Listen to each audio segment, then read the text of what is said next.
pour la deuxième partie de ce book haul. Si vous n'avez pas vu la première, je vous mettrai le lien de la vidéo en barre d'infos. Aujourd'hui, je vais vous présenter exclusivement des achats d'occasion que j'ai fait parce qu'en fait, avec ma mère, on est allé à Emmaüs et ils étaient pas prêts. Ils étaient pas prêts, j'ai fait un carnage, un rapt. Franchement, ils me regardaient tous comme ça, mais que des bonnes affaires. Vous savez quoi, là, j'ai au moins 14 livres. J'ai eu tout ça pour une bouchée de pain, ça vaut trop le coup. Si vous avez un Emmaüs près de chez vous, n'hésitez pas à y aller, même si vous n'aimez pas spécialement fouiner ou quoi. Déjà de 1, vous faites une bonne action, sachez-le. Et de 2, pour vous, pour votre portefeuille, c'est une de ces cures. Une cure de bien-être. Moi je suis sortie, j'étais sereine, j'étais bien. Et aujourd'hui, je suis encore plus contente de pouvoir vous les montrer et me la péter parce que vraiment, les belles trouvailles. Alors on va commencer avec du Simone de Beauvoir. Je n'ai jamais lu de Simone de Beauvoir et quand j'ai vu qu'ils en avaient deux là-bas, ils ont Mémoire d'une jeune fille rangée et ils ont Tous les hommes sont mortels, ben, je me suis dit vous savez quoi, c'est le moment de commencer. J'étudie quand même des écrits assez féministes, si je ne me trompe pas, elle en fait quand même partie de la littérature féministe française, même si elle n'écrit pas exclusivement que sur ça, il me semble pas, mais quand même, je me suis dit, Lilia, oh, faut quand même te mettre à la lire quoi, un minimum. Donc du coup, j'en ai profité. Et puis alors, je tiens quand même, bon ça c'est une vieille édition, mais je tiens quand même à souligner l'état du livre, il est nickel. Très sincèrement, il est nickel. J'aurais pu le payer neuf que c'était la même chose. Ensuite, j'ai pris Franz Kafka, Le Château. En fait, ce book haul va être majoritairement constitué d'auteurs que je n'ai jamais lus, mais qu'il faudrait quand même que je lise, des classiques, des auteurs de très grande renommée, que je n'ai absolument jamais lu. Et en fait, Kafka en fait partie, alors je sais qu'il faudrait peut-être commencer par la Métamorphose avec lui, mais écoutez, il n'y avait pas, donc j'ai pris ce qu'il y avait, et pareil, regardez-moi, cette qualité. Il y a encore le prix, il y a encore l'étiquette quoi. Alors je ne sais pas de quoi ça parle, hein. Pareil pour les Simone de Beauvoir, absolument aucune idée de quoi ça peut parler. Si vous voulez bien m'éclairer, n'hésitez pas. Moi là, je me fie juste au nom et au prestige, finalement. Voilà. Non mais il y a quand même mon petit Hugo, voilà, je me fie à l'amour que je porte pour cet auteur depuis que j'ai lu Notre-Dame de Paris. Ça c'était juste absolument génial.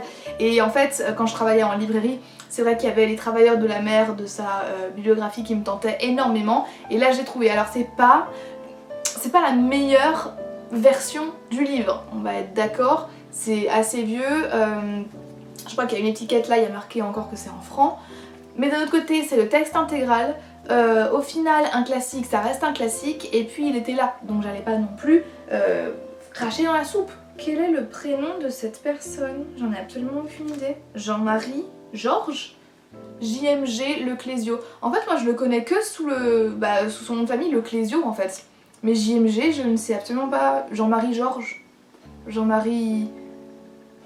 Ouais, Georges. Donc j'ai pris un livre de Leclésio, pareil pour les mêmes raisons, celui-ci c'est l'Africain et je crois que là il est question d'origine, de retour à la terre, alors je sais pas si c'est la terre natale, mais en tout cas de découverte de soi, de quête identitaire et je ne sais pas s'il s'agit de l'auteur en soi parce que là on est sur de la narration interne avec la première personne du singulier qui est utilisée donc si je peux en savoir plus par rapport à l'auteur, c'est pas mal. Mais je pense en fait qu'il s'agit carrément de l'auteur puisqu'on a le droit à des photos à l'intérieur donc je sais pas si ça provient de ses archives personnelles mais si c'est le cas c'est vraiment chouette.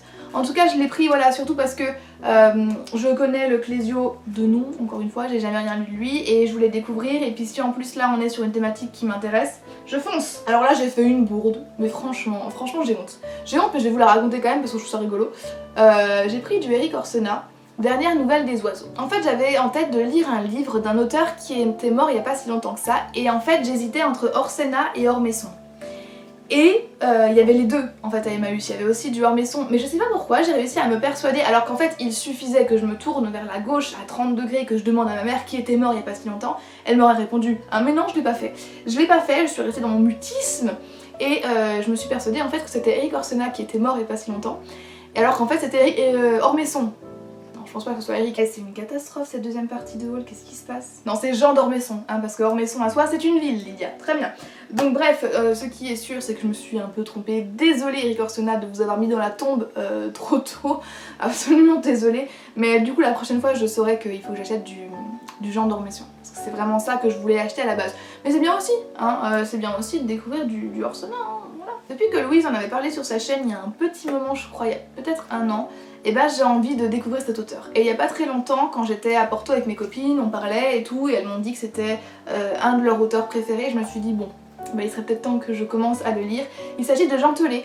Alors j'ai pris Darling parce que c'était le seul qui était disponible en rayon de cet auteur là, mais ça a l'air sympa puisque je pense qu'on est sur un témoignage de femme, d'une femme en tout cas, qui a été maltraitée pendant son enfance et qui là prête sa voix à Jean Telet qui va raconter son histoire. Donc je pense qu'on est sur un... Enfin je sais pas, ça se trouve c'est pas vrai en fait, parce que c'est vrai que Jean Telet il a une écriture assez spéciale. Donc vous savez quoi, je vais pas dire de bêtises, voilà un peu dans les grandes lignes ce dont le livre va parler. Je sais pas si c'est vrai, je sais pas si c'est inventé ou quoi, on verra bien. Mais en tout cas je suis contente de découvrir Jean Telet parce qu'on m'a vanté les mérites de sa plume. Dites-moi aussi si vous avez déjà lu des livres de lui parce que moi, bah jamais. Suite à la vidéo que j'ai faite récemment, ma book reaction de Maupassant, c'était quel? Le Horla. Le Horla de Maupassant, vous avez été quand même nombreux, déjà merci beaucoup hein, de m'avoir écrit en commentaire, mais vous avez été quand même nombreux à me recommander Une vie de Maupassant. Et bien voilà, je vous écoute, je vous ai compris. Ça va dans les deux sens la prescription. Donc merci beaucoup, je sais pas du tout quand je vais le lire, hein. Attention on se calme, mais en tout cas je l'ai, il est dans ma palle et ça c'est plutôt cool. Pareil pour L'étranger, Albert Camus, ça je suis obligée de le lire. Ça je suis obligée de le lire parce que Albert Camus c'est un nom que je croise souvent en tout cas lorsque je lis des choses pour mon travail académique et forcément au bout d'un moment il faut que je me lance et c'est vrai que c'est pas la plus belle édition qui existe de L'étranger mais ça reste quand même un classique et je suis très contente de le lire. Et en plus ils sont vieux, voilà, donc ça c'est la cerise sur le couscous. Ils avaient du Amin Maalouf aussi, que j'avais découvert avec un essai que j'avais beaucoup aimé, bien que j'étais pas d'accord avec absolument tout ce qu'il disait. Il s'agit du 1er siècle après Béatrice. Alors j'ai vu ça après, mais il s'agit d'un livre qui est offert pour l'achat de 2 livres de poche. Et en fait je trouve ça bizarre parce que c'est quelque chose qui est sur la couverture, donc qui a été fait par l'éditeur, et je ne sais pas ce que ça dit du contenu du livre en fait. J'ai trouvé aussi un livre qui me paraissait assez intéressant et j'étais tellement contente quand je l'ai trouvé. Il s'agit de Lettres d'Algérie qui est édité chez Folio et ça vient du Monde en fait, du journal Le Monde, et c'est tout simplement un échange de lettres entre Algériens mais aussi entre Algériens et une partie de la famille qui est partie s'exiler en France pendant la décennie noire, pendant la fin du XXe siècle qui a été assez une période très douloureuse de l'histoire de l'Algérie. Et en fait je suis très contente d'être tombée sur ce livre là. J'ai trouvé un livre qui était sur ma wishlist, mais alors ça j'étais choquée de le trouver et à la fois très contente. Il s'agit de Je vais mieux de David Fuenquinos. C'est un livre que j'avais mis dans ma wishlist parce que j'avais vu Moody Take a Book en parler, bon ça fait très longtemps hein. Et elle en avait tellement bien parlé que automatiquement bah, j'avais eu envie de le lire. Et en fait pareil, je sais pas si l'auteur parle de lui dans ce livre là, mais en tout cas il s'agit d'un homme qui se lève un jour avec une douleur inexplicable dans le dos. Il a mal et ça lui fait tellement mal en fait que ça impacte tous les autres aspects de sa vie. Sa vie professionnelle, sa vie de couple, sa vie familiale, enfin bref, ça devient absolument un cauchemar pour lui. Jusqu'au jour où il se rend compte en fait que sa douleur n'est pas que physique mais qu'elle vient aussi de là, voilà. Et en fait moi ça m'a beaucoup parlé à l'époque, voilà. Je pense que ça pourrait encore me parler aujourd'hui, donc j'ai très envie de le découvrir et c'est vrai que c'est un auteur assez réputé. Donc voilà. Et aussi, bah tiens, en parlant d'auteurs réputés, j'ai trouvé du Paulo Coelho, L'Alchimiste. Alors je suis pas hyper excitée à l'idée de lire ce livre, j'ai pas non plus hyper hâte, mais j'ai envie de le lire parce que pareil, c'est un livre que beaucoup de personnes connaissent, qui est apprécié aussi énormément. J'ai juste pas envie qu'on tombe dans une sorte de philosophie de supermarché. Pour les personnes qui ne connaissent pas l'histoire, je vais vous résumer très brièvement de ce que j'ai compris. Il s'agit d'un homme qui va partir dans un pays de l'Amérique du Sud, je crois. je crois, et en fait il va croiser une sorte de sage là-bas avec qui il va parler et qui va lui permettre d'ouvrir les yeux sur des choses qui se passent dans sa propre vie et sur la personne qu'il est, et donc de le remettre en question sur les choses de la vie, et voilà.